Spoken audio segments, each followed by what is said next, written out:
এবারে metal presence কৃষি সংবাদ সুজলা সুফলা।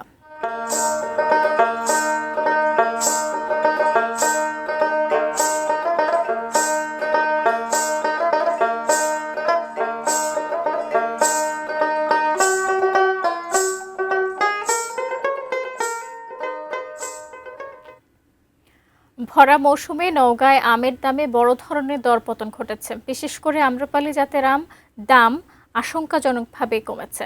উৎপাদন বাড়লেও ন্যায্য দাম না পাওয়া এবং সংরক্ষণের অভাবে চাষিরা বড় ধরনের লোকসানের মুখে পড়েছে। নওগাঁ প্রতিনিধি রায়হান আলমের পাঠানো তথ্য ছবিতে ডেস্ক রিপোর্ট। দেশের অন্যতম বড় আমের বাজার নওগাঁর সাপাহার আম বাজার। এই বাজার এখন দিনভর সরগরম থাকছে আম বেচা কেনায়। সারি সারি ভ্যানের লাইন, বাজার ভরেছে নানা জাতের আমে।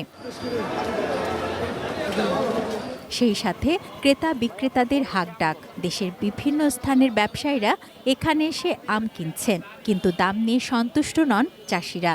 তারা বলছেন গেল বছরের তুলনায় এবার সব ধরনের আমের দাম কম। একদিকে আমের দরপতন, অন্যদিকে ওজনে প্রাচীন ঢলন পদ্ধতি। চাষিরা বলছেন 40 কেজিতে মন হলেও 52 থেকে 55 কেজিতে মন ধরে চাষিদের কাছ থেকে আম কিনছেন পাইকাররা। এতে উৎপাদন খরচ ও লাভ নিয়ে শঙ্কা তাদের।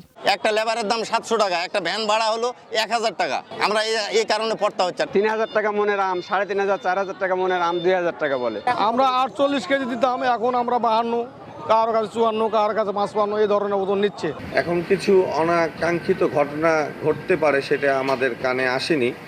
তো আসলে ইনশাল্লাহ আমরা ব্যবস্থা নিব সমিতি কর্তৃক। তো আমাদের এইখানে আমের ওজনটা আশেপাশের মোকামের চেয়ে অনেক সহনশীল আছে।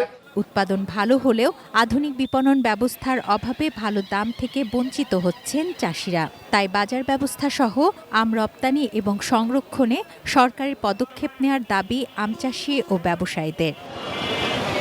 তুনা সিনা তনু, ডেস্ক রিপোর্ট, এটিএন নিউজ।